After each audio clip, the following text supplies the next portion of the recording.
Hi, Don here. Welcome to Podiatry Practice Mastery, where we're helping you to bring your practice to the $1 million mark and beyond. I want to share one of my, I consider it one of the best marketing ideas of the year for our practice. And I've mentioned it in passing, but I want to explain a little bit about kind of where we're at with this idea of the urgent care. So urgent cares are just popping up all over the place, anywhere where I'm at in Massachusetts. It took a while, but they are so prevalent. And at least once or twice a day, I have patients that have gone to the urgent care and they don't get the care that they need or the care that they need for their foot. So, for example, they'll go in for an ingrown toenail and they'll just get an antibiotic, or they'll go in for a fracture, they'll get a cam boot, but then they just refer them to us anyway.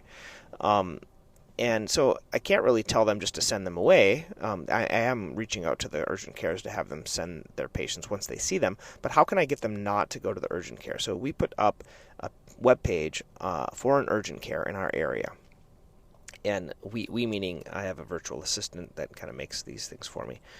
And we kind of did it in a method that that kind of makes them want to call, kind of explains the main things. I did a few YouTube shorts when I had patients that had actually come from urgent cares and the urgent care couldn't help them. So then I just could explain, hey, this is why you should come see us versus the urgent care. We all have these. I just did short little videos, put those on that webpage, and a big call to action. And then my virtual assistant also did a number of blogs pointing back to our urgent care. So, and answering some of the frequently asked questions, kind of why they should see an urgent care for podiatry versus a regular urgent care, why they shouldn't go to the emergency room, what are some of the things that an urgent care can treat. So, and these were done mostly for like keywords for search engine optimization.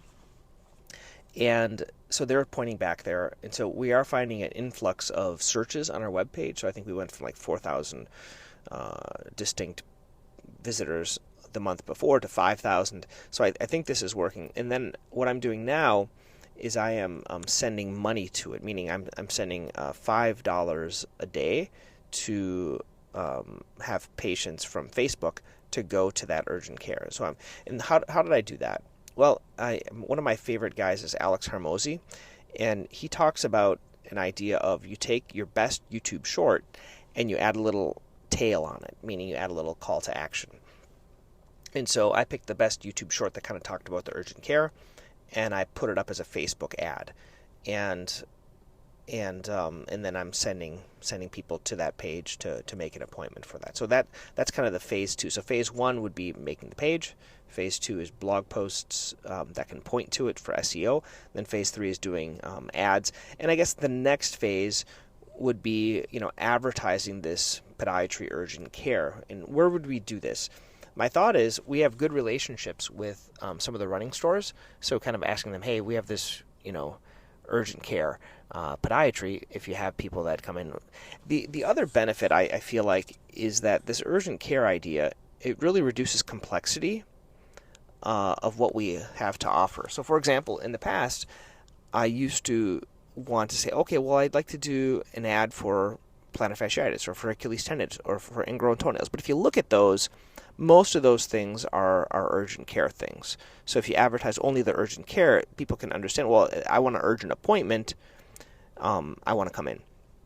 The other thing is with this idea of the urgent care is the focus isn't so much on discounting, but the focus is more on speed of getting an appointment. Now, this might be hard for you if you don't have enough availability. Now, we have a younger doctor in the office that has availability, and frankly, a lot of the doctors may have 1 or 2 spots a day that there is availability for them, and so we are filling them up. Now, the challenge we had, though, is on this online booking thing that we have. So patients can actually, I've had patients come in, and they see there's an opening, they make their appointment right there with this online booking. A couple of the drawbacks, though. One is we don't take Mass Health, and so sometimes those patients, they still have to be verified. Hey, do you have an insurance that we take? And we try to do that in the online booking schedule, just saying, hey, these are the ones that we take. A way around that, I've thought about offering, let's say, okay, an urgent care price. So, for example, $150 for an urgent care visit. And that'll include x-rays and whatever type of recommendations that you need. I think that would be a safe way of doing it for people that still want to come in and they don't want to look for somewhere else that would accept their insurances, because many times it's hard to find a podiatrist that would accept Medicaid, or we call it Mass Health here.